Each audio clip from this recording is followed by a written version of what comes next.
В этом году была у нас зима такая снежная, и у многих на участках теплицы не выдержали. Вот у соседки тоже проломила теплицу, хорошую, 8 метров длиной была, не выдержала, к сожалению, в этом году. И вон ту дальнюю теплицу тоже проломила. Там она вообще обтянута пленкой, маленькая, небольшая такая. Вот такая вот зима была, вот такие последствия. Также в том году у нас по этой дорожке протянули воду. Вода у нас центральная. Здесь находится наш колодец.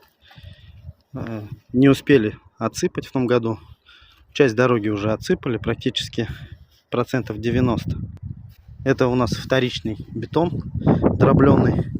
Вот пока отсыпали, но вот здесь вот где копали траншею, вот видно, по этой стороне уже обваливается. Также, когда был трактор, я выкопал еще 3 септика у нас на участке. Все обваливается, скоро засыпать.